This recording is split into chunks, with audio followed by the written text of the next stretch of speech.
꿈새 사순절 마지막 시간에 나오신 여러분을 주님의 이름으로 축복하고 환영합니다. 명절 마지막 날은 큰 날이라고 하는데 여러분이 이 마지막 시간에 하늘로부터 내리는 그 귀한 은혜와 복을 다 경험하는 시간 되시길 주님의 이름으로 축복합니다. 기도하시겠습니다. 우리를 사랑하시되 끝까지 사랑하시는 긍휼이 많으신 아버지 하나님, 꿈새 사순절을 통해 우리에게 큰 은혜와 깨달음을 주시니 감사합니다. 사랑과 은혜의 주님, 오늘도 주실 은혜를 기대합니다. 성령의 능력이 우리의 예배 가운데 나타나게 하시고 갈급한 심령 가운데 하늘로부터 내리는 그 귀한 복을 폭포수와 같이 부어주시길 간절히 바랍니다. 찬양을 인도하는 W팀을 축복하시고 하나님께서 기뻐하시는 아름다운 찬양을 드리게 하시고 우리의 마음이 온전히 주님께 향하게 하여 주시옵소서. 거룩하신 성령님께서 예배드리는 모든 심령을 축복하시고 악한 영의 권세는 떠나가게 하여 주옵소서. 오늘도 예배 가운데 임재하시고 현존하시는 하나님을 찬양합니다. 높여드립니다. 주님 홀로 영광받아 주옵소서. 감사드리며 사랑 많으신 예수님의 이름으로 기도하옵나이다. 아멘.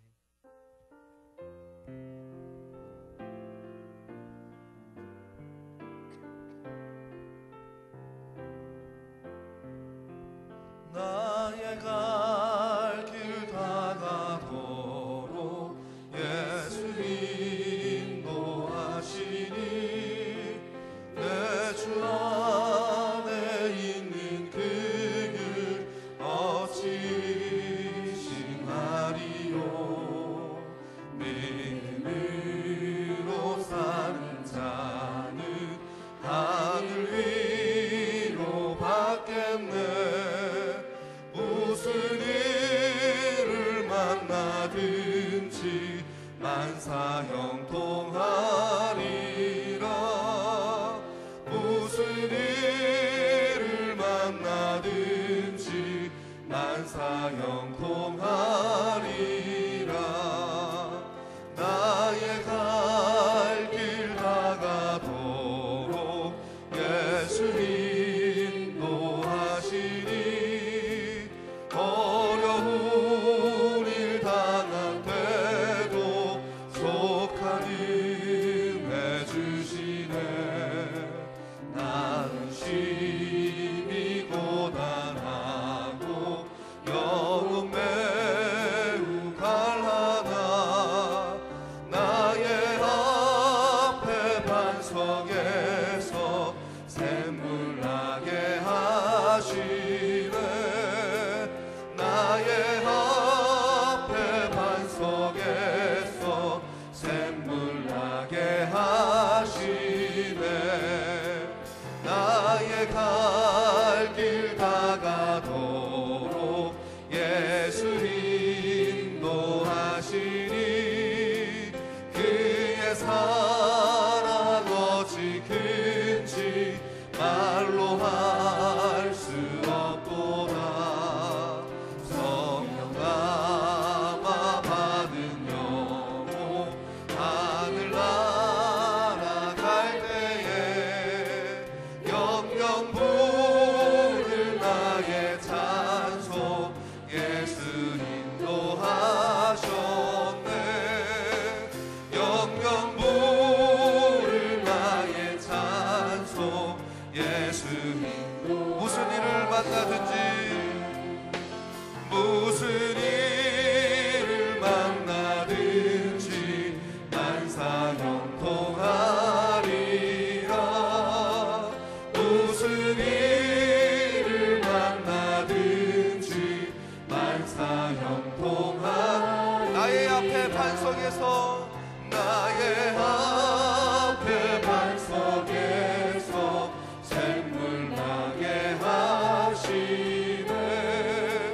나의 앞에 반석에서 샘물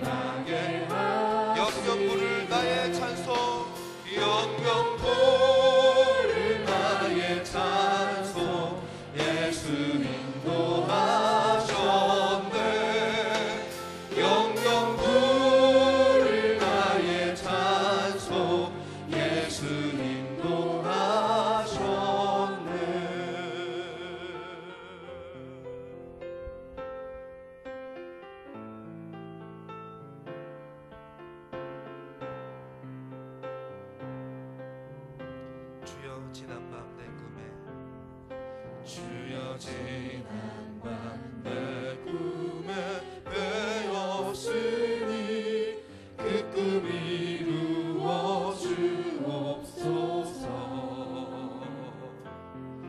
밤과 아침에 계시로 보여주사 항상 은혜를 주옵소서.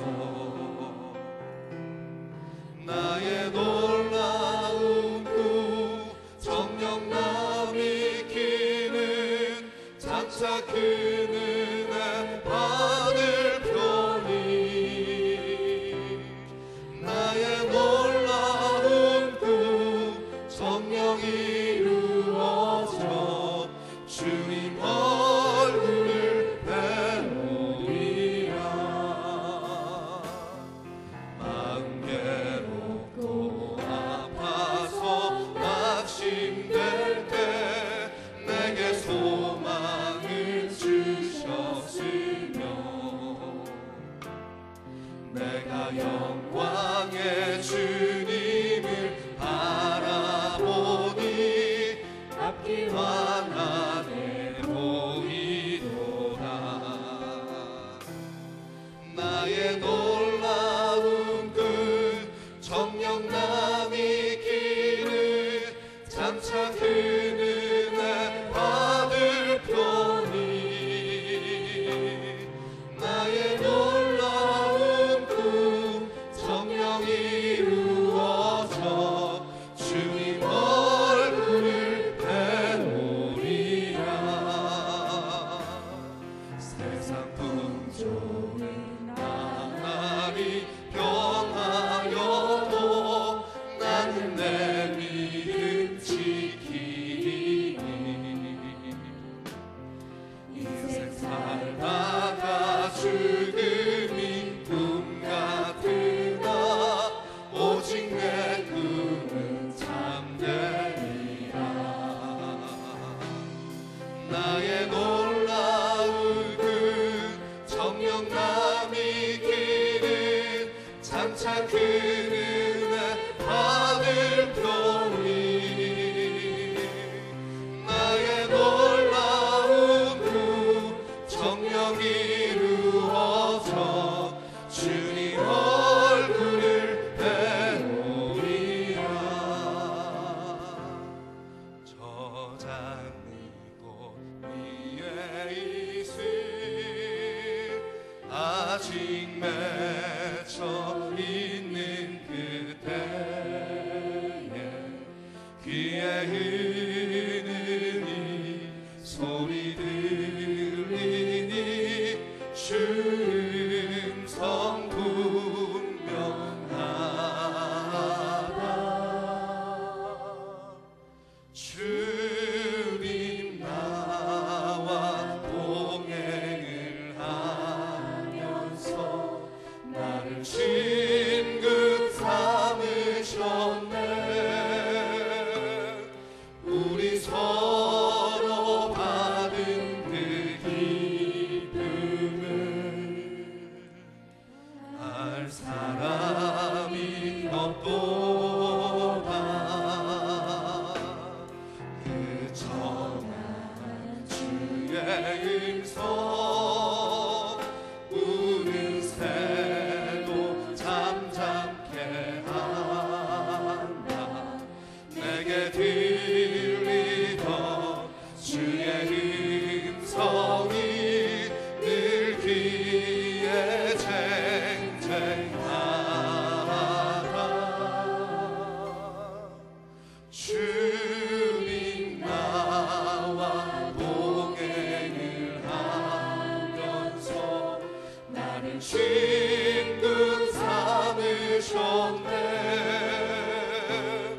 우리 서로 받은 그 기쁨을 알 사람이 없도 밤 깊도록 동산 안에 밤 깊도록 동산 안에 주와 함께 있으리.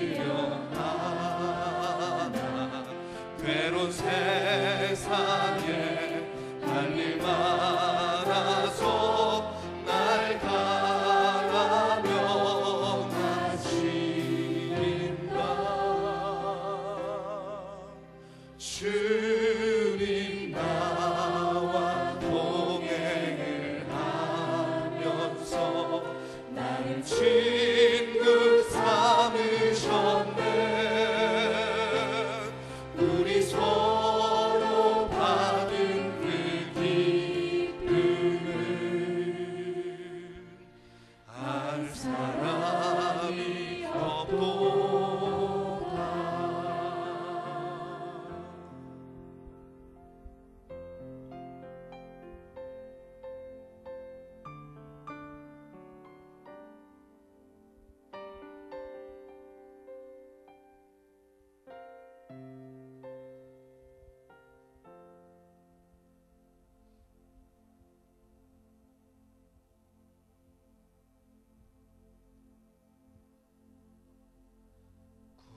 구주와 함께 나 죽었으니 구주와 함께 나 살았도다. 영광의 그날에 이르도록 언제나 주만 바라봅니다.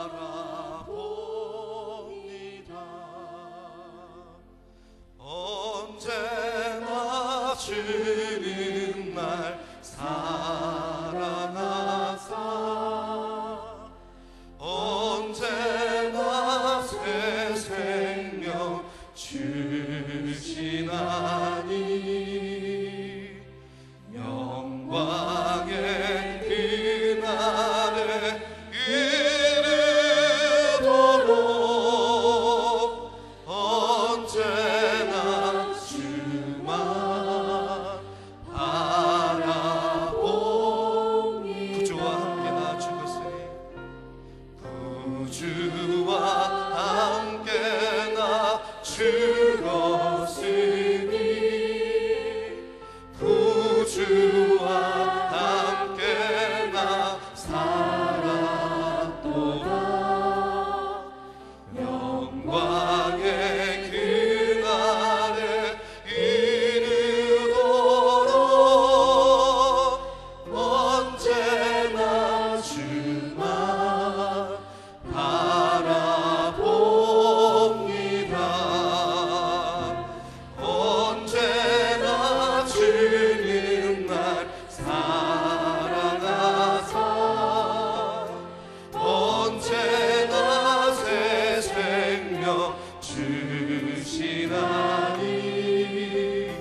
기쁜 때나 언제나 나와 함께 계시네. 언제나 주는 날 사랑하사 언제나 새 생명 주시나니 영광의 그날을 이르도록 언제나 주만 바라봅니다.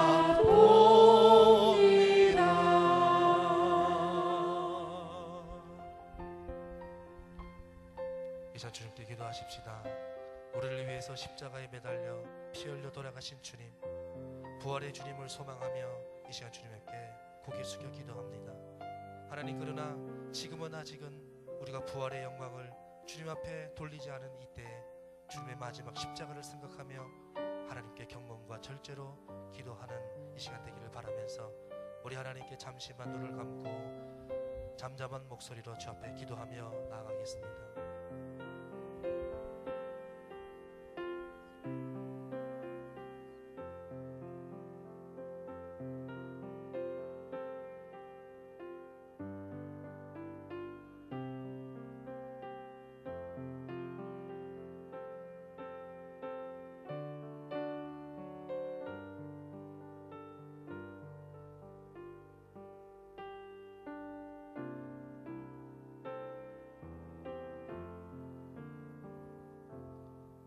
살아계신 아버지, 주님께서 사랑하시는 말씀 삼 공동체 성락성결교회의 귀한 성결을 허락하시고 시간 은혜 주심을 감사합니다.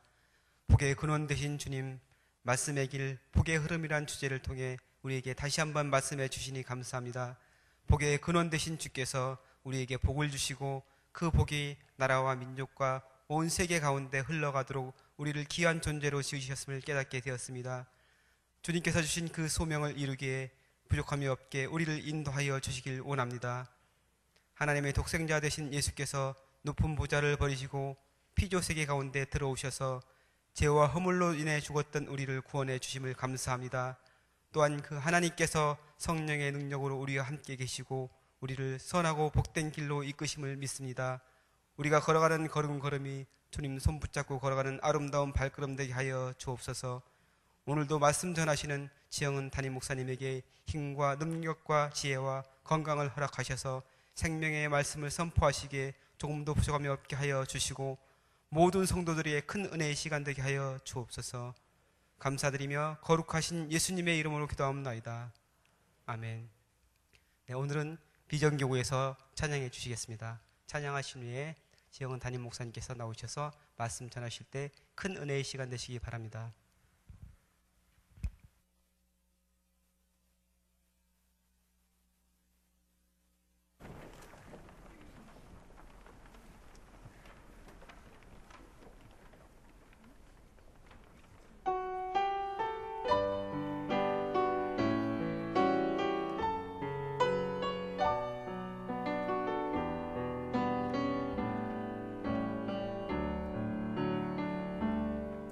감사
아멘, 아멘. 참 감사합니다.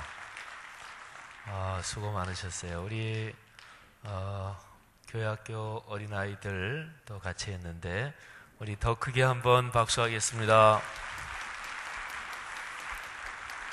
어이, 잘했어요. 우리 어린이들 최고입니다. 또 우리 부장 장로님들, 또 권사님, 또 안수 집사님, 또 목회자들 전부 감사합니다. 우리 6일 동안 찬양으로 섬겨주신 모든 분들 참 감사한데 다른 교구나 섭섭할지 모르겠지만 오늘 교회학교가 제일 잘했습니다. 또 너무 그림이 좋잖아요. 전 세대가 다 앉아 계셔서 할머니 할아버지들부터 우리 어린아이들까지 다 있어서 너무나 보기가 좋습니다. 그냥 오늘 찬양하시느라고 그렇게 성가대석에 가득 계신 그 자리 하나가 그냥 교회입니다. 너무나 감사합니다.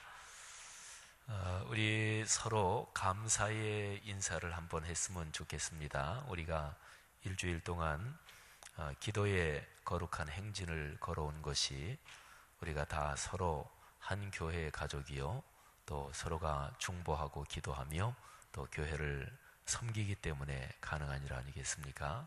또 교회 장로님들 중심으로 또 권사님들, 집사님들, 또 모든 남녀전도회, 또 부서, 기관들, 교회는 하나의 몸입니다. 그래서 그리스도의 몸이라고 성경은 얘기를 하죠. 우리 앞뒤 좌우분들에게 고맙습니다, 축복 받으십시오 하고 우리 서로 인사들 나누시겠습니다. 네, 고맙습니다, 감사합니다. 네, 복 받으시기를 바랍니다. 하나님이 여러분의 삶을 축복해 주실 것입니다. 가문 대대로 큰 축복이 있을 줄 믿습니다. 오른쪽에 현수막에 묵한 말씀의 길 복의 흐름, 이번 꿈새 사순절의 주제입니다. 근데 그 묵한이라는 그 한자어는 지난 3월 10일 날 우리 임직식의 주제이기도 했습니다. 묵자는 묵묵하다, 잠잠하다 그런 말이고요. 그리고 한자는 땀 한자입니다. 땀을 흘리다 할 때 땀 한자인데 제가 저 두 글자를 많이 묵상했습니다. 저 두 글자에서요, 그 뒤에 있는 한자 있지, 이게 땀 한자인데 앞에 물수변이 있잖아요, 점 3개. 그거를 빼면 그 한자가 무슨 한자냐면 징기스칸 할 때 칸 이 글자 있지요, 그게 왕이란 뜻입니다. 또는 황제 또는 최고 지도자. 그래서 징기스칸 할 때 그 칸이 이제 그런 뜻이거든요. 그리고 이 몽골이나 이 동양 문화권이나 그런 데서 한자가 이제 그런 뜻입니다. 그런데 그 최고 지도자는 앞에 이제 물수변이 있지요. 그러니까 땀을 흘리는 사람입니다. 이거는 동서양을 막론하고 마찬가지예요. 그러니까 인류 문명사에서, 인류 역사에서 지도자인데 자기는 수고하지 않고, 자기는 땀 흘리지 않고, 자기는 희생하지 않고, 자기가 본이 되지 않고, 그리고 지도자다. 그러면 그거는 독재국가입니다. 전제정치입니다. 그거는 동서양을 막론하고 다 마찬가지예요. 그러니까 최고 지도자 또는 가장 어떤 최고의 결정권을 가졌다. 그러면 그 사람은 남보다 먼저 희생하고 땀을 흘려야, 그래야 그게 하나님이 세우신 지도자지요. 우리가 저 한자에서는 그런 의미를 읽어낼 수 있습니다. 그 앞에 있는 묵자는 두 가지 단어로 이렇게 합쳐져 있죠. 묵자, 그 왼쪽에 있는 것은 검을 묵자, 검다 이런 뜻이고요. 또 입을 다물다, 잠잠하다, 고요하다 뭐 이런 뜻도 담고 있고, 그 오른쪽에 있는 큰 대자, 어깨 부분에 점 찍혀 있는 그게 무슨 글자인가요? 네, 개견자죠, 그죠? 개견자. 그래서 견공할 때 그 개견자입니다. 여러분 기독교 역사에서 닭 그러면 누가 생각이 나요? 닭. 예수님의 12제자 중에서 베드로가 생각이 나지요. 베드로가 예수님께서 너희가 나를 다 부인할 것이다. 그랬더니 베드로가 그런 일은 절대 없습니다. 그리고 베드로는 특별히 다른 사람은 다 부인할지 몰라도 저는 절대로 그렇지 않습니다. 그때 예수님께서 말씀하시지요. 내가 오늘 이 밤 닭이 울기 전에, 닭이 2번 울기 전에 나를 3번 부인할 것이다. 이렇게 되어 있습니다. 그래서 실제로 예수님 말씀처럼 베드로가 예수님이 심판받고 신문받는 그 재판 자리에 몰래 들어가기는 했는데 여종이 묻는 말에, 하인들이 묻는 말에 난 예수를 모른다. 3번이나 부인했죠. 그때 닭이 울었습니다. 베드로는 통곡하지요. 그래서 닭이 우는 소리, 이거는 우리 기독교 역사에서는, 기독교 신앙에서는 아주 중요한 상징입니다. 그러니까 닭 울음소리를 들을 때마다 우리 기독교는 주님을 부인했던 베드로, 우리는 신앙에서 늘 깨어 있어야지, 이렇게 되는 거지요. 그래서 유럽에 가보면 교회당 이렇게 꼭대기에, 교회당 이렇게 십자가 탑이 있잖아요. 그러면 이렇게 꼭대기에 십자가가 아니고 닭 모양, 닭이 이렇게 있는 그런 교회가 꽤 있습니다. 또 십자가도 있고 십자가 위에 이렇게 닭이 있는 그런 교회도 있고, 그게 바로 베드로의 닭이에요. 이번에 그 천주교는 아주 특이하게 교황이 세상을 떠날 때까지 보통 교황 그 자리에 있는데 베네딕트 16세는 나 더 이상 이제 못하겠다, 물러난다. 그러고서 아주 특이하게 그래서 새 교황을 뽑았는데 그것 때문에 뭐 언론에 보도되고 뭐 이래서 교황은 반지를 끼고 있는데 그 반지가 어부의 반지라고 그러잖아요. 근데 그 어부의 반지, 왜 어부냐? 예수님이 제일 처음 부르신 제자들이 어부였습니다. 그래서 베드로, 안드레 이 형제, 또 야고보, 요한 형제도 어부였고, 그리고 그 외 꽤 여러 사람이 더 어부였을 것입니다. 그래서 이제 그 베드로를 일대 교황으로 봐요, 로마 가톨릭에서는. 근데 그래서 이제 어부의 반지, 이제 그거를 그렇게 얘기하죠. 그러니까 베드로의 닭 그러면 이제 그런 의미를 가지고 있습니다. 그런데 베드로의 닭만이 아니라 우리 기독교에서는 개 견자인데 개. 보통 우리가 개소리 그러면 이게 뭐 아주 그냥 좀 상스럽게 죄송합니다. 이 표현하려니 어쩔 수 없네요. 개소리 마라 뭐 이럴 때 이제 하지요. 그런데 성경에서는 이 개가 짖는 소리, 여기에 대해서 아주 중요한 아주 유명한 말씀이 있어요. 이사야서에 보면 하나님께서 그 당시의 선지자들한테 너희는 짖지 못하는 개 같구나, 이렇게 얘기를 하셨어요. 그러니까 시대를 보면서 마땅히 하나님의 말씀을 대언해야 되는데, 그런데 그러지 못하고 잠잠하니까 너희는 짖지 못하는 개 같구나, 이렇게 하나님이 아주 강하게 무섭게 책망하신 말씀이 이사야서에 있습니다. 그러니까 개라는 동물이나 닭이라는 동물이나 개가 짖고 그럴 때 도둑이 오면 짖어야 돼요. 그잖아요.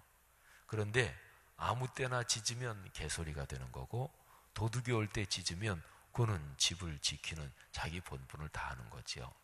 닭 울음소리도 마찬가지입니다. 새벽에 올 때 닭 울음소리를 들으면 그거는 새 시대가 온다는 얘기고, 아침이 밝아온다는 얘기고, 그리고 회개의 경종을 울리는 얘기입니다. 그래서 닭, 개 자를 써가지고 계명, 그러면 그거는 아주 우리 동양에서도 마찬가지예요. 우리나라 역사에도 계명 그러면 닭 울음소리, 그런 거는 사람에게 뭔가 깨달음을 주는 소리입니다. 그런데 저 묵자를 가만히 보시면 아까 얘기한 대로 앞에는 고요하다, 잠잠하다, 뭐 검다는 뜻도 있지만, 그리고 그거하고 개 견자하고 같이 붙어 있습니다. 그러니까 개라는 동물은 말할 때는, 짖을 때는 짖어야 되는데 아무 때나 짖으면 그거는 개소리가 되는 거지요. 여러분, 저 묵한이라는 저 단어를 저는 참 많이 묵상했어요. 가만히 보면서 한자 저 단어에 담긴 조합이 예사롭지 않다 그런 거죠. 제대로 얘기를 할 때 하면 그거는 칸의 소리가 되는 거예요. 칸의 소리. 그러니까 엄청난 무게를 가진 소리가 되는 거지요. 그러니까 고요하고 잠잠하고 깊이 기도하고 하나님의 뜻을 깊이 깨달아서 그렇게 해서 나오는 소리는 하나님의 소리를 말하자면 전하는 그런 소리가 되는 거지요. 늘 얘기하고 늘 말하고 시시콜콜 참견하고 감나라 배나라 이런 사람이 또 얘기하면 그거는 사람들도 귀담아 듣지 않습니다. 근데 저분은 거의 얘기 안 하시는데 근데 무슨 얘기 이렇게 또 지혜롭게 이렇게 얘기하면 그 얘기는 말하자면 큰 태산 같은 무게를 가지고 사람들의 귀에 다가가지요. 어또는 우레소리처럼 크게 울리지요. 이 묵한이라는 말 속에 그런 뜻도 담겨 있습니다. 묵한이 말하자면 침묵하고 잠잠한다 하지만 역설적으로 거기에서 한 번 소리가 나온다. 그거는 엄청난 소리가 되는 거지요. 묵한하고 비슷한 단어를 하나 제가 말씀을 드릴게요. 뭐 글자가 비슷하든지 뭐 그런 건 아니고 그 뜻에서 이게 서로 통하는 글자가 있습니다. 그게 선교라는 글자예요. 뒤에 교자는 가르친다, 가르칠 교자죠. 예수님께서 이 세상을 떠나시면서 맨 마지막으로 끄트머리에 하신 말씀이 무엇인 줄 아십니까? 가르치라 이것입니다. 마태복음 28장에 내가 너희에게 분부한 모든 것을 가르쳐 지키게 하라. 예수님이 하나님의 아들이시고 그리고 구세주이신데 말하자면 예수님이 분부한 모든 것은 하늘의 가르침이고 하나님 아버지 삼위일체 하나님의 진리입니다. 그러니까 하늘의 말씀, 하늘의 소리, 하늘의 진리, 영원한 진리, 절대 진리, 거룩한 말씀 그게 있단 말이에요. 근데 그거를 사람들이 까먹었어요. 이 사람들이 잃어버렸어요. 잊어버렸어요. 그리고 그거를 하나님이 모세를 통해서 거룩한 말씀으로 주셨는데 인간 욕심으로 이렇게 저렇게 비틀고 꺾고 자기 이기적으로 자기 합리화시켜서 그 말씀을 이용해 먹고 있어요. 바로 그래서 하나님의 아들이 안 되겠다 직접 내려오신 거예요. 그래서 그 말씀을 가르쳐 주시고 그리고 마지막에 하늘로 올라가실 때도 그거를 가르쳐라. 여러분, 가르친다는 거에는 아주 중요한 의미가 있습니다. 기독교 신앙은 마술이 아니에요. 한번 성령 충만 받으면 모든 게 다 될까요?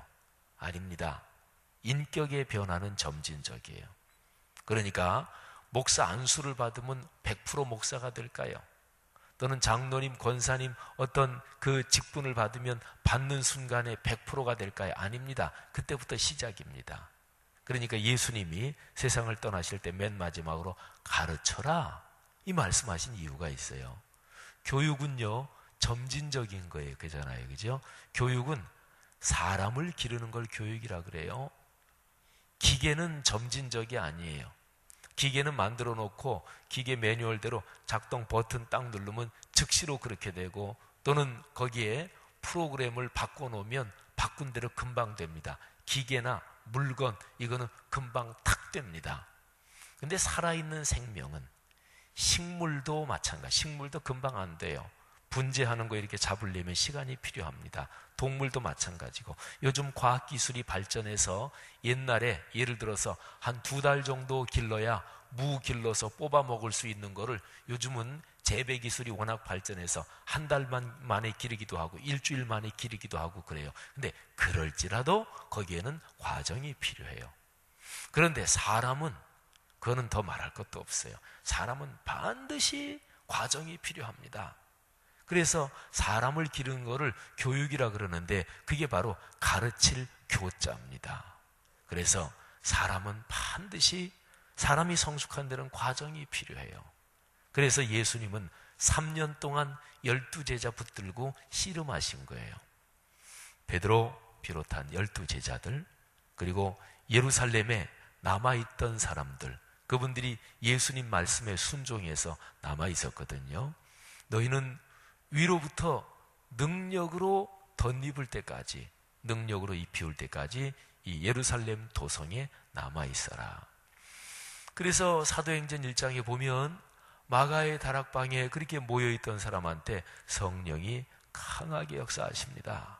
성령은 구약시대부터 활동하셨어요. 아니, 창조 때부터 활동하셨어요.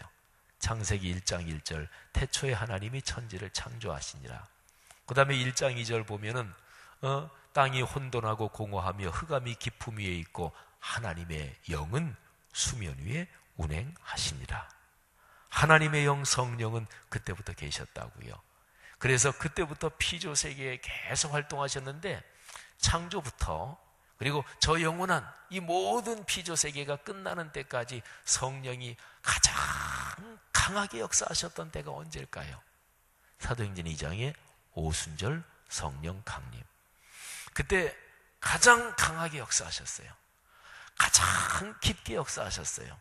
그런데요, 그 성령을 받은 사람도 인격의 변화, 말씀의 순종은 점진적이었어요. 사도행전 2장에서 성령의 충만을 받았잖아요. 근데 성령의 충만을 베드로 받았고, 사도 바울은 그 자리에 없었지만 성령의 충만을 받았을 텐데, 베드로가 나중에 싸우기도 하고, 베드로가 이런 실수도 저질러요. 이방인들하고 같이 이제 식사하고 있었는데 전도하느라 그랬겠죠. 또 예수 믿은 사람이었겠죠. 그런데 골수분자 유대인들이 오니까 베드로가 골수분자 유대인들로서는 이방인들하고 식사하면 안 되거든요. 근데 예수 그리스도 안에서 예수를 믿었으면 형제 자매잖아요. 그게 맞잖아요. 그래서 베드로가 식사를 했는데 골수분자 유대인들이 오니까 괜히 비난받을까 두려워서 슬그머니 자리를 피했어요. 그를 나중에 사도 바울이 아주 정면으로 뭐라고 그랬습니다. 그 자리에서 아주 뭐라고 그랬어요. 여러분, 베드로가 성령 충만 안 받았나요? 받았잖아요. 근데 왜 그렇게 약해지고 비겁해졌을까요? 인격의 변화는 그런 거예요. 성령 충만 받으면 땅끝까지 가서 복음의 증인이 된다. 이게 성경의 기본적인 가르침이에요. 그러니까 누가 성령 충만 받았다, 전도에 관심이 없다, 미안하지만요, 받았는데 성숙하지 전혀 못하고 받은 상태가 어린아이 상태에서 머물러 있거나, 아니면 전도에 관심이 없다, 이 정도가 아니라 사람들하고 잘 싸운다, 그거는 의심해 봐야 돼요. 성령인지 잡스런 영인지. 성경에 어디 성령 충만 받았는데 아주 싸우고 싸납다, 교만하다, 그런 거 있으면 가져와 보셔요. 성령 충만은 언제나 복음을 전하게 하는 영이에요. 그러니까 성령의 충만을 베드로가 받았는데 그럼 복음을 전해야 되잖아요. 근데 사도행전을 이렇게 읽어보면 베드로가 나중에 하나님께서 또 가르쳐 주시고서야 비로소 깨달아요. 아, 이방인들도 복음을 들어야 되는구나. 사도행전 10장 이후 보면 베드로가 고넬료 집에 가는 사건, 거기에서 그걸 알 수 있어요. 여러분, 창조부터 맨 마지막 이 피조물 세계가 다 끝날 때까지 이 모든 존재의 역사, 구원의 역사, 여기에서 성령이 활동하시면서 제일 강하게 역사하셨던 때 사도행전 2장 오순절 성령. 그런데 그 성령의 충만을 받은 사람도 마술처럼 다 된 건 아니었다. 과정이 필요했다. 그게 바로 선교에서 교자가 가진 의미예요. 자, 앞에 선자가 무슨 글자인 줄 아십니까? 한자 옥편을 찾아보시죠. 그러면 선자가 이게 뭐 전한다 또는 공포한다 이런 뜻이 있는데, 이 선자가 뭐를 전하는 거냐? 왕의 명령을 전하는 거예요. 왕의 말씀을, 왕의 뜻, 최고 통치자의 뜻을 전한다. 이게 선자에 담겨 있어요. 여러분, 묵한 저 말씀에서 잠잠하고 고요해서 하늘아버지의 뜻을 깨닫고 창조주의 뜻이 깊이 내 마음속에 들어오고, 그리고 한마디 하면 그 말은 태산이요 그리고 우레소리일 수 있어요. 선교가 그런 것입니다. 사랑하시는 여러분, 여러분의 삶에 이런 위대한 축복이 있기를 주님의 이름으로 축원합니다. 제가 지금까지 말씀드린 게 우리가 꿈새 사순절 맨 마지막 날 두 구절 말씀하고 연관이 있습니다. 자, 우리 두 구절 말씀 보실까요? 골로새서 1장 6절 그리고 요한계시록 22장 1절 2절입니다. 자, 골로새서 1장 6절 다 같이 봉독하겠습니다. 시작. 이 복음이 이미 너희에게 이르매 너희가 듣고 참으로 하나님의 은혜를 깨달은 날부터 너희 중에서와 같이 또한 온 천하에서도 열매를 맺어 자라는도다. 아멘. 자, 여기에 열매라는 말을 기억하십시오. 열매를 맺어 계속 자란다. 한 번 열매를 맺고 끝나는 게 아니라 계속 자란다, 성숙한다, 더 확장된다, 그리고 더 번창한다, 뭐 이런 거지요. 그 다음에 계시록 22장 1, 2절에 바로 그런 거하고 연관되는 그 내용이 있어요. 자, 계시록 22장 1, 2절 시작. 또 그가 수정같이 맑은 생명수의 강을 내게 보이니 하나님과 및 어린 양의 보좌로부터 나와서 길 가운데로 흐르더라. 강 좌우에 생명나무가 있어 12가지 열매를 맺되 달마다 그 열매를 맺고 그 나무 잎사귀들은 만국을 치료하기 위하여 있더라. 아멘. 여러분, 여기에 영원한 천국을 얘기하는데 생명나무가 있는데 12가지 열매를 맺는다고요. 열매. 그리고 제가 이 말씀은 좀 저도 주석도 들여다보고 성경 원어도 들여다보고 더 좀 깊이 연구해야 되겠다 생각되는 부분이 요 읽은 데 있어요. 그거는 뭐냐면 그 뒷부분에 열매를 맺고요. 그 나무 잎사귀들이 왜 있느냐면 만국을 치료하기 위하여 있대요. 근데 이게 영원한 천국에 대한 얘기거든요. 근데 영원한 천국에 아직까지 치료받아야 될 사람들이 있는 건가요? 아니, 영원한 천국에 이 계시록 이거는 그야말로 마지막 영원한 천국인데 아직까지 거기도 치료받아야 될 사람이 있나요? 치료하기 위한 나무 잎사귀들이 왜 필요한가요? 이런 생각이 들었어요. 이 구절 12구절 지난번에 임직식 할 때 저도 다시 한번 다 외웠으니까. 근데 가만히 암송을 하는데 그 생각이 오늘 이렇게 나오면서 오늘 두 구절 전해야 되니까 이렇게 나오면서 머릿속으로 이렇게 생각하는데 그 생각이 퍼뜩 들었어요. 가만히 있어보자. 영원한 천국, 그건 마지막 장면인데 근데 거기에도 치료받아야 될 사람들이 있다? 그 생각이 들어서 이거 한번 학자들의 주석도 찾아보고 또 원어도 보고 그래야 되겠다. 근데 첫째는 그런 가능성이고 두 번째는 뭐냐면 이 영원한 천국의 그 생명나무의 열매가 지금 우리가 인생길을 걸어가는 이 세상 가운데 그 생명나무의 열매, 그 나무 잎사귀들이 그게 있고 하나님이 그걸 선물로 주신다. 이렇게도 해석할 수가 있을 거예요. 아니면 그 영원한 나라, 거기에 완전히 들어가기 그 직전의 상황, 말하자면 영원한 나라에 들어오는 민족과 나라들, 그리고 여러분과 저처럼 예수님을 믿고 이 땅을 걸어간 사람들이 영원한 나라에 들어가는데 우리가 예수님을 믿었기 때문에 십자가의 공로로 거기에 들어가는 것은 기본인데 그래도 우리가 완벽한 존재는 아니잖아요. 그래서 맨 마지막에 거기에 들어갈 때 그 생명나무의 나무 잎사귀들로 완벽하게 치료가 되고 그래서 들어간다, 뭐 이럴 수도 있지요. 자, 이건 어쨌든 나중에 제가 잘 연구하고 성경 말씀이 이거구나 그러면 제가 또 얘기해 드릴게요. 그건 그렇고 중요한 게 있습니다. 여러분, 열매가 있고 그리고 나무 잎사귀들이 사람을 치유한대요. 그러니까 더 좋아지는 거지요. 더 성숙해지는 거지요. 더 변화되는 거지요. 사랑하신 여러분, 여기 골로새서 1장 6절하고 계시록 22장 1절 2절에서 아주 중요한 게 있는데 그거는 기독교 신앙에서 얘기하는 축복은 계속해서 자라는 거예요. 열매 맺는 그거를 위해서 계속해서 성장하는 거예요. 여러분, 일은 되자고 하는 거예요. 그죠? 사람이 살면서 어떤 일을 하든지 어떤 직장에 있든지 또는 어떤 상황에서든지 지금 목적이 뭐지? 목표가 뭐지? 뭐 하자고 하는 거지? 그거를 분명히 생각해야 돼요. 그거를 보통 많이들 하는 얘기로 비전이라고 얘기할 수 있고 꿈이라고 얘기할 수 있고 조그만 어린아이들 커갈 때 너 꿈이 뭐야? 이런 얘기 하잖아요. 그건 중요합니다. 사람은 삶에서 목표가 있어야 돼요. 우리 박태희 목사님 굉장히 좋아하시는 주제잖아요. 목표가 있고 그 목표를 위해서 가야 된다. 굉장히 박 목사님 강조하시는 거잖아요.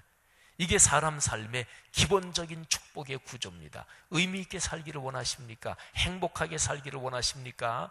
막 그냥 열정적으로 살기를 원하시고 뭐를 이루기를 원하십니까? 그러면 목표를 갖는 거예요. 목표에는 최종 제일 마지막 끄트머리 목표도 있고, 그리고 중간 목표도 있고, 단계적인 목표도 있고, 올해의 목표도 있고, 한 10년 내다보는 목표도 있고, 그런 거예요.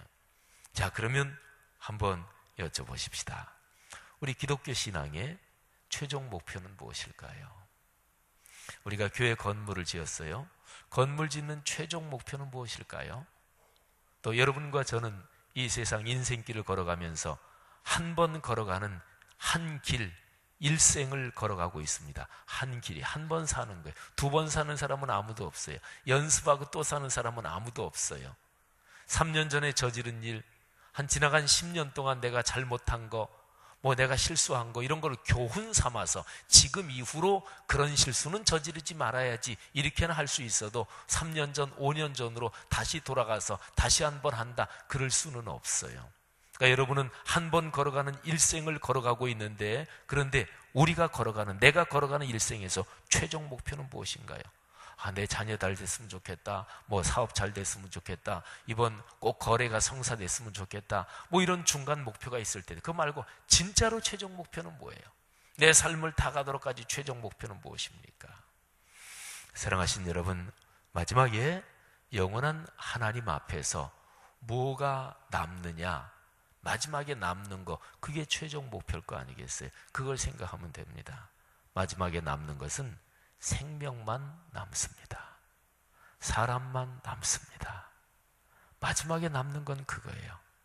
그래서 예수님께서 우리에게 주신 마지막 명령이 있는데, 그 사람 찾아라, 생명 구해라, 그게 바로 선교입니다. 여러분, 내 삶의 모든 것이 여기하고 연관이 되어 있지 않다, 그러면 뭔가 잘못된 거예요. 아주 감동적인 재판 판결이라 그래서 그 인터넷에도 많이 이렇게 있는 그런 건데, 2010년입니다.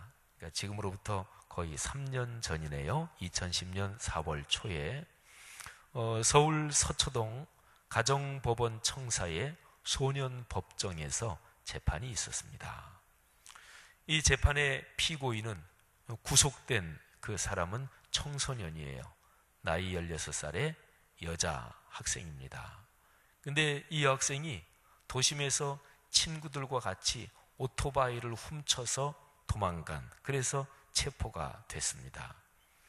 근데 이 여학생은 그 전에도, 그 1년 전부터도 이런저런 1년 전, 그 2009년 가을부터 한 14건 정도 절도, 폭행, 이런 범죄를 저질러서 소년 법정에 이미 한번 섰던 전력이 있었습니다.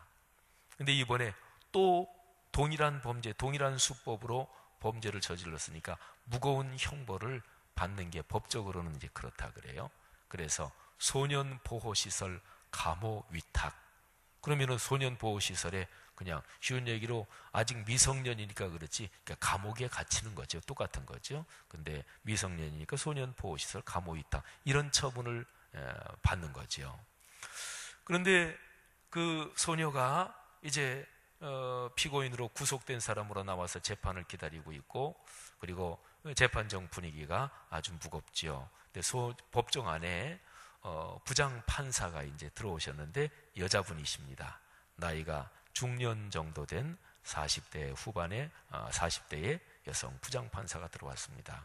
그리고 그 방청석에는 그 아이가 어머니만 계신데, 그 어머니가 그 방청석에 앉아 있었습니다. 얼마나 힘들었겠어요. 그 소녀도 그냥 어깨를 잔뜩 움츠리고 있었는데, 그 부장 판사님이 들어오셔서 이제 판결을 하는데, 나지막하게 다정한 목소리로 이렇게 얘기했습니다. 예, 한번 앉은 자리에서 일어나, 그리고 날 따라서 한번 힘차게 외쳐보렴. 그러면서 그 부장 판사, 그분이 이렇게 얘기했습니다. 그 소녀가 일어났을 거 아니겠어요? 부장 판사가 말하기를, 나 따라서 한번 크게 외쳐봐. 나는 이 세상에서 가장 멋있게 생겼다. 그러니까 이게 지금 재판 판결을 내리는 건데 이렇게 얘기하니까 예상하지 못한 이 부장 판사님의 요구에 이 소녀가 머뭇머뭇거립니다. 그러다가 뭐 판사가 따라하라 그러니까 할 수 없어서 조그만 목소리로 나는 이 세상에서 하고 겨우 이렇게 입을 열었는데, 그런데 이 부장 판사 이분이 더 큰 소리로 얘기합니다. 나를 따라해봐. 그러면서 이 부장 판사가 하시는 얘기가 나는 이 세상이 두려울 게 없다. 이 세상은 나 혼자가 아니다. 나는 무엇이든지 잘할 수 있다. 이렇게 얘기하면서 소녀한테 따라하라고 얘기를 합니다. 이게 판결이에요. 따라하는 게. 그리고 이제 내보내려고 하시는 거죠. 그런데 이 소녀가 그거를 따라하다가 이 세상은 나 혼자가 아니다. 이 얘기를 하면서 이 소녀는 참았던 울음을 터뜨리고 말았습니다. 그런데 담당 판사님이 이런 결정을 내린 이유가 있습니다. 이 소녀는요, 홀어머니 밑에서 자라는 소녀지만 1년 전, 그러니까 그 초까지만 해도 가정 환경이 어려웠지만 반에서 성적도 상위권이었고, 그리고 장래나는 간호사가 된다. 이 간호사를 꿈꾸는 아주 발랄한 명랑한 학생이었습니다. 그런데 1년 전 그 연초에 집으로 가다가 남학생 여러 명한테서 끌려가서 집단 폭행을 당했습니다. 그래서 삶이 완전히 송두리째 거꾸로 뒤집혔어요. 그 소녀는 후유증으로 병원에서 치료받았고, 그리고 홀로 계신 그 어머니는 그 충격으로 신체 일부가 마비되기까지 했습니다. 소녀는 그때부터 학교를 걷돌았고, 심지어는 비행 청소년들과 어울려 다니면서 이제는 범죄를 저지르기 시작한 것이지요. 이 담당 판사는 그렇게 하고 나서 지켜보던 방청객 참관인들에게 이렇게 얘기를 했다 그래요. 이 소녀는 가해자로 이 재판정에 서 있습니다. 그러나 이렇게 삶이 망가진 것을 알면 누가 이 소녀를 가해자라고 말할 수 있겠습니까? 이 소녀의 잘못에 책임이 있다면 여기 앉아있는 여러분과 우리 자신입니다. 이 소녀가 다시 이 세상에서 긍정적으로 살아갈 수 있는 유일한 방법은 잃어버린 자존심을 우리가 이 소녀에게 다시 찾도록 그렇게 해주는 것입니다. 판사도 눈시울이 붉어졌고, 소녀는 막 펑펑 울면서 눈물로 뒤범벅이 됐어요. 이 판사는 소녀를 이 판사가 있는 이 법대 앞으로 오라 그랬습니다. 그리고 이렇게 얘기했습니다. 이 세상에서 뭐가 제일 중요할까? 누가 제일 중요할까? 그건 너 자신이야. 그 사실만 잊지 않으면 돼. 그러면 지금처럼 힘든 일도 내가 이겨낼 수 있을 거야. 그리고 소녀 팔을 이렇게 뻗어가지고 소녀의 손을 잡아줬어요. 그러면서 이렇게 얘기했습니다. 마음 같아서는 지금 널 꼭 안아주고 싶지만 지금 이 법대가 있어서 이 정도밖에 할 수 없어서 미안하구나. 이 판사님이 김귀옥 부장 판사님이십니다. 아주 워낙 유명하고 법원 판결이 기자가 취재하는 건 아닌데, 그런데 워낙 이례적인 아주 참 아름다운 판결이어서, 그러니까 불처분 결정이라 그래요, 법적인 용어로. 그래서 이 얘기가 퍼져나가게 됐습니다. 여러분, 이 김귀옥 부장판사님, 이분이 생각한 건 무엇일까요? 이 소녀가 범행을 저지르니까 범죄를 저지르는 것은 다른 사람에게 피해를 줘요. 그래서 사회에서 자꾸만 띄워놓는 거예요. 감옥에 가둔다, 이게 다른 게 아니라 사람한테 피해를 주니까, 그러니까 이렇게 갈라놓는 거예요. 사람 못 만나게. 그게 감옥에 갇히는 거예요. 그 사람이 아주 사람에게 피해가 클 것 같다. 그러면 오랫동안 사람들한테서 띄워놓는 거예요. 그게 감옥에 오랫동안 형벌을 내리고 오랫동안 갇혀있게 하는 거예요. 그렇게 해서 사실은 그 사람이 깨닫고 새 사람이 돼야 되는 거지요. 근데 이 김귀옥 부장판사, 이분 생각에, 이분이 관심 가진 거는 이 아이는 계속 한참 자라가는 청소년이잖아요. 그러니까 이 아이는 계속 자라가야 되잖아요. 중요한 거는 어떤 한 인간이 있다면, 한 사람이 있다면 그 사람이 계속 자라가고, 그래서 그 사람의 삶이 아름다워져야 되는 거잖아요. 그렇지요. 생명 있는 모든 것은 자라가야 합니다. 어디를 향해서? 또 하나의 열매를 바라보며. 우리 아까 교회 학교 참 아름다운 찬송했어요. 오늘 설교 주제하고 어쩌면 그렇게 잘 맞나 몰라요. 우리끼리 짠 거 아닌데 말이죠. 어쩌면 잘 열매를 바라며 자라가야 됩니다. 사랑하시는 여러분, 이게 중요합니다. 어떤 사람의 인생관, 가치관, 그 사람의 삶의 스타일을 이 각도로 한번 보세요. 아주 단순한 얘기인데 이 각도로 보면 그 사람의 인생관, 가치관이 보입니다. 무슨 일을 할 때 자르고 또는 이렇게 저렇게 해서 부딪히고 이러는 사람은 많은 경우에 이런 가치관이 없는 경우가 있습니다. 생명 있는 거는 자라야 돼요. 지금보다 더 아름다워져야 됩니다. 문제는 열매를 맺게 하는 것입니다. 사랑하신 여러분, 모든 피조 세계, 하나님이 만드신 피조물 가운데서 제일 아름다운 것이 사람이에요. 제일 중요한 것도 사람이에요. 하나님이 제일 많이 후원하시는 것도 사람이에요. 그건 이유가 있습니다. 창세기 1장 26절부터 28절에 보면 하나님이 사람을 만드실 때 제일 마지막에 끄트머리에 만드셨어요. 다른 거는 다 만들어져 있었단 말이에요. 제일 끄트머리, 6번째 날 중에서도 전반부에는 동물 이런 거 만들고 후반부에 맨 마지막에 만드시고 사람한테 사명을 주셨거든요. 내가 만든 피조세계 이거를 전부 다 잘 다스리고 잘 가꾸고 잘 관리해라. 그 책임을 맡기셨거든요. 그러니까 사람이 계속 자라고 사람이 계속 성숙하지 않으면 피조세계가 망가져요. 그래서 하나님이 관심 가지시는 게 그건 거예요. 사람은 계속해서 성숙해야 된다. 자라야 된다. 사람이 아름다워야 된다. 그리고 사람 중에서도 모든 인간 집단, 모든 사회단체든 어디에든지 간에 지도자로 있는 사람은 특히 더 그래야 돼요. 가정에서 어머니 아버지가 계속 자라지 않으면, 자란다는 얘기가 어린아이가 자란다, 이 생각이 얼른 듭니다만은 그런 것만이 아니지요. 내가 어른으로서 계속 인격이 자라야 돼요. 계속 더 성숙해야 돼요. 한 가정에서 부모가 가장 자녀들에게 존경받고 또는 가장 행복한 가정, 그러면 부모가 평생 배우는 부모, 그거는 평생 그야말로 가문 대대로 행복한 가문이에요. 연세 드신 어르신들에게 권면을 드립니다. 평생 배우십시오. 평생 배우는 거예요. 늘 더 배우려는 자세를 가진 그 사람은 행복하고, 그게 최상의 부모입니다. 여러분, 회사의 경영자가 끊임없이 배우려고 그러고 끊임없이 잘하면 그 회사는 분명히 좋은 회사가 됩니다. 교회 공동체도 마찬가지고 국가 공동체도 마찬가지입니다. 문제는 잘하는 것입니다. 그리고 열매를 향하여. 자, 그러면 우리 기독교 신앙의 제일 중요한 중심축에다가 이걸 걸어놓고 마지막으로 묵상하십시다. 교회는 자라야 돼요. 그리스도인은 자라야 돼요. 열매를 향하여. 그 열매가 뭘까요? 그는 바로 아직까지 하나님을 알지 못하는 사람들이 하나님을 알게 되는 일이에요.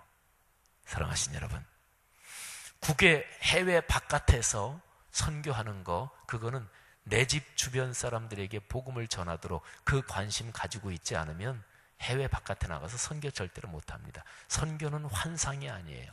선교는 낭만이 아닙니다. 선교는 사는 거예요. 사랑하신 여러분, 우리 교회에서 우리는 성전을 짓고 들어와서 그래서 만 2년 동안 전도를 제가 거의 강조를 안 했어요. 예배를 강조했습니다. 예배 중심으로 살아야 되고, 그러다가 올해 말씀 성전 들어와서 셋째 해에는 이제 4월 둘째 주일까지 각 교구별로 모든 성도 한 사람이 3명 내지 5명씩 내가 전도할 전도 대상자 VIP, 그 귀한 사람들, 예수 안 믿는 사람들이 얼마나 귀한지 몰라요? 여러분과 저도 예수 안 믿었었어요. 예수 안 믿고 하나님 모르고 하나님 거역한 사람들이 얼마나 귀한지 몰라요. 거역하는 게 귀하다, 그렇게 하나님 안 믿는 거 그게 귀하다, 그 얘기가 아니라 그 사람이 귀하단 말이에요. 왜 귀한지 한마디만 말씀드려요. 예수 안 믿고 하나님 거역하고 그런 사람들을 위해서 하나님 자신이, 하나님의 독생자가 이 세상에 사람 몸을 입고 내려오셨고 하나님의 독생자가 십자가에 달려 돌아가셨으니까 하나님이 가장 크게 투자하신 대상이 누군 줄 아세요? 예수 안 믿는 사람들. 하나님이 그렇게 투자하셨는데, 근데 오늘날 교회는, 우리는 어떻게 해야 될까요? 여러분, 하나님이 무지무지하게 중요하게 여기는 일, 거기에 우리도 그거를 중요하게 여기면 하나님이 우리를 너무너무 사랑하시고 축복하십니다. 새로 대통령이 되셨잖아요.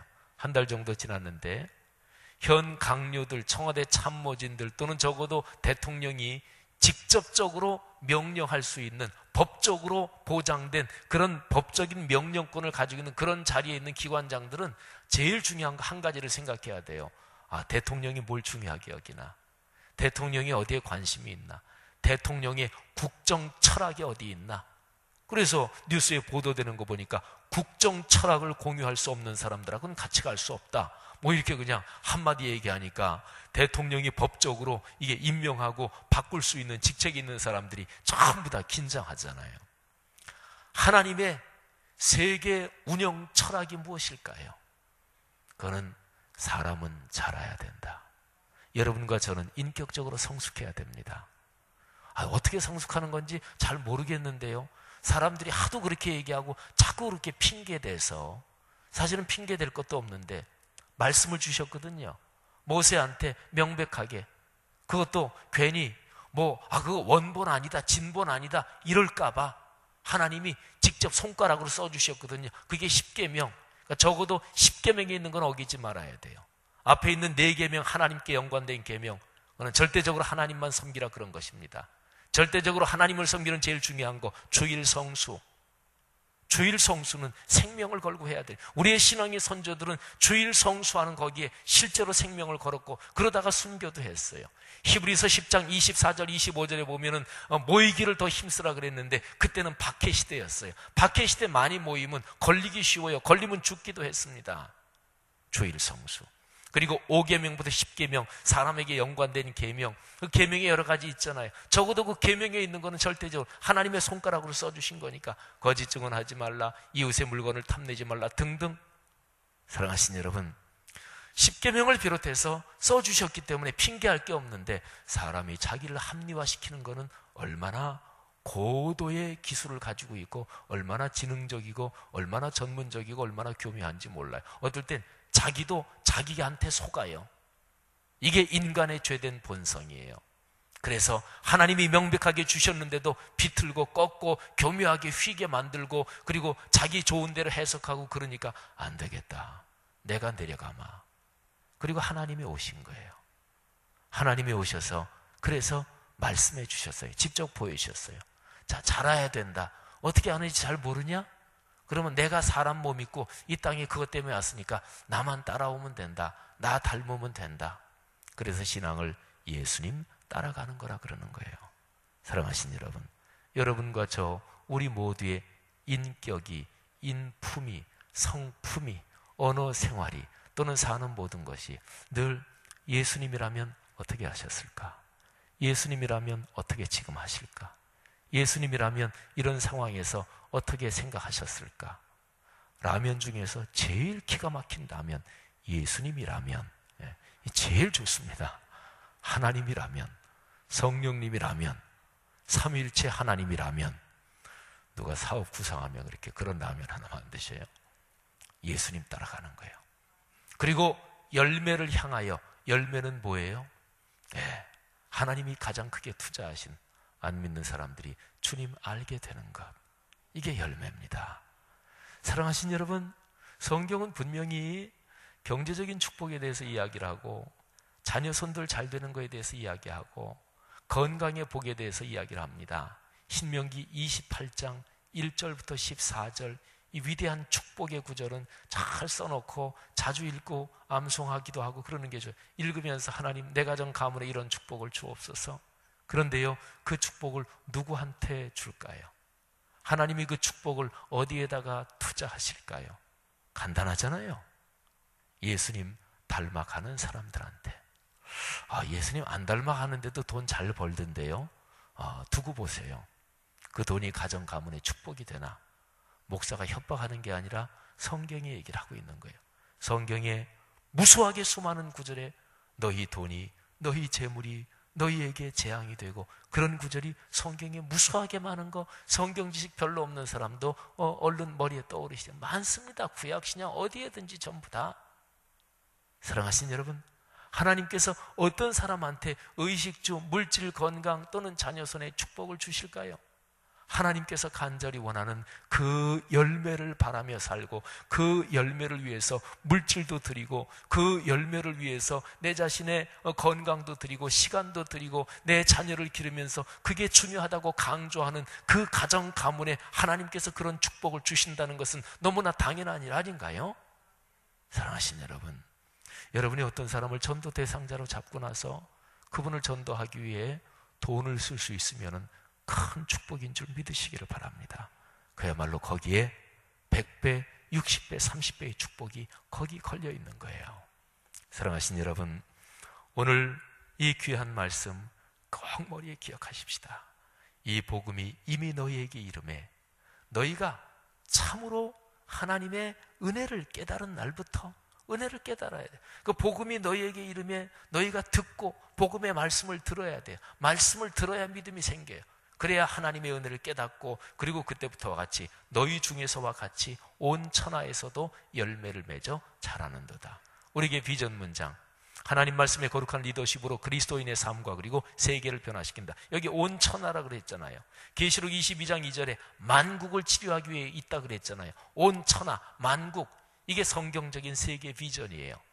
성경은 제대로 읽으면 언제나 그리스도인은 누구나 다 온 세계를, 이 세상을 전부 다 마음에 품어야 돼요. 그리고 기도해야 돼요. 이 시야가 좁아지면 안 돼요. 되게 아웅다웅 하는 거는 이 시야가 좁아져서 그래요. 세계는 넓고 할 일은 많잖아요. 그러니까 우리가 해야 될 일이 얼마나 많아요. 사랑하신 여러분, 이것이 우리에게 큰 복이 되기를 축원합니다.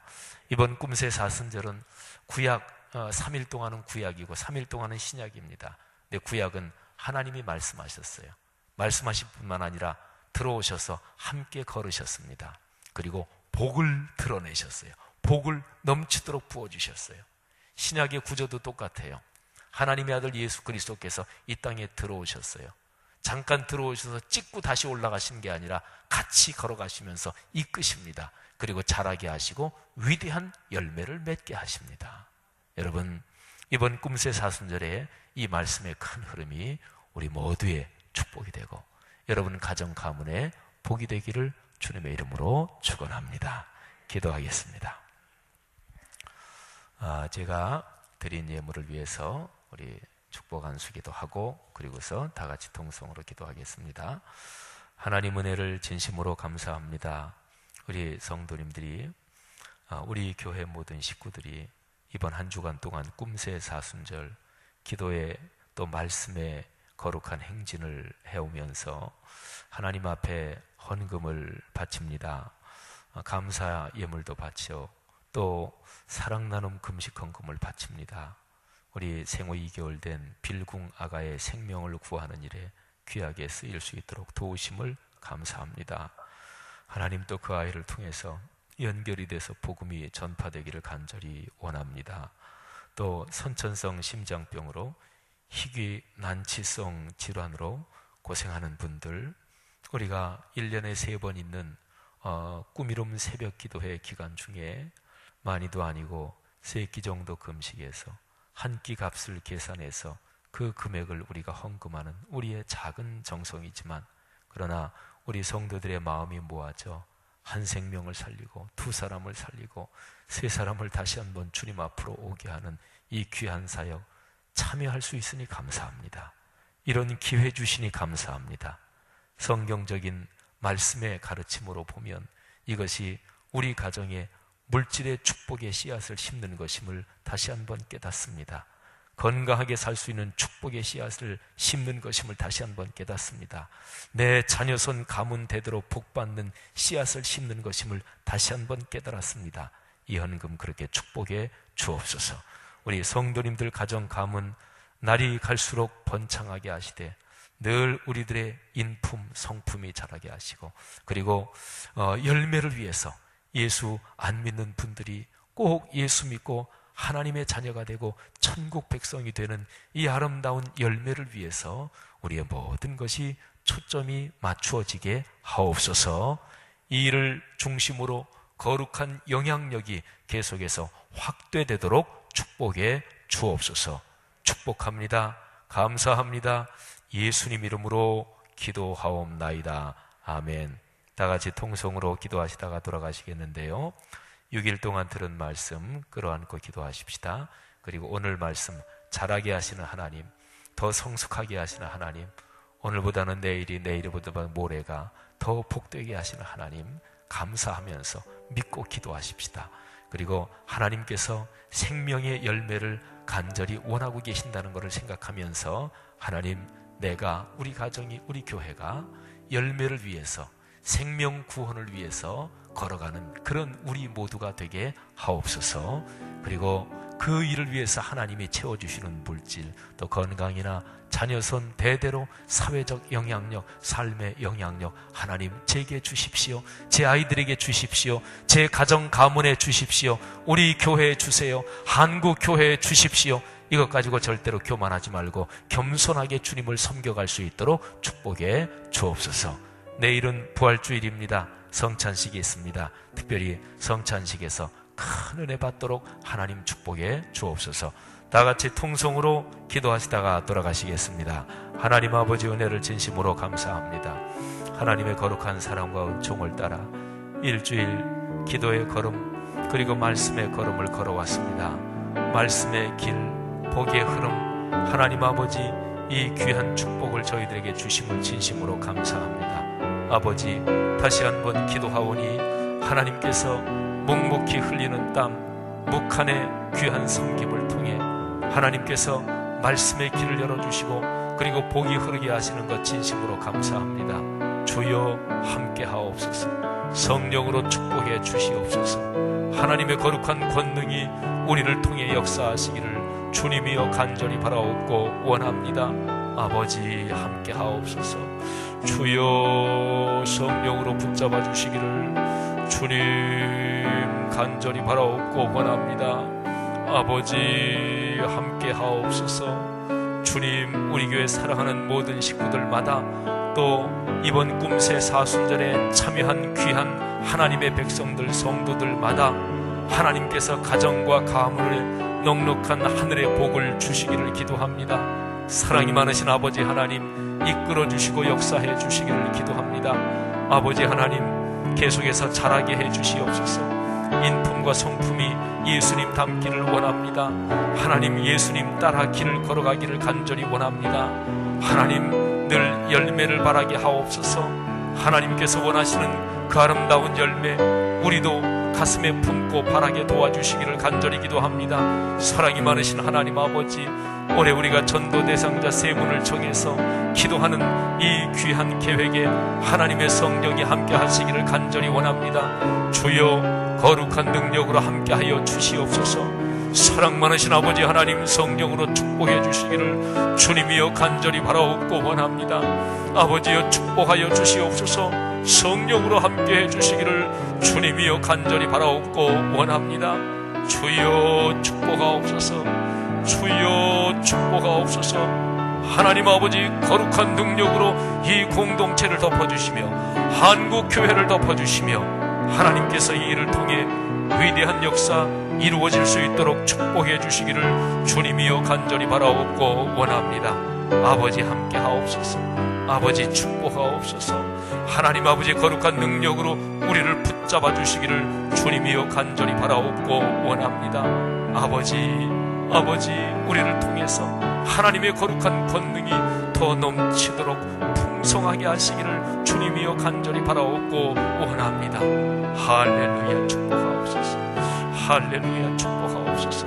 하나님 아버지 꿈새 사순절 6일 동안 들은 말씀이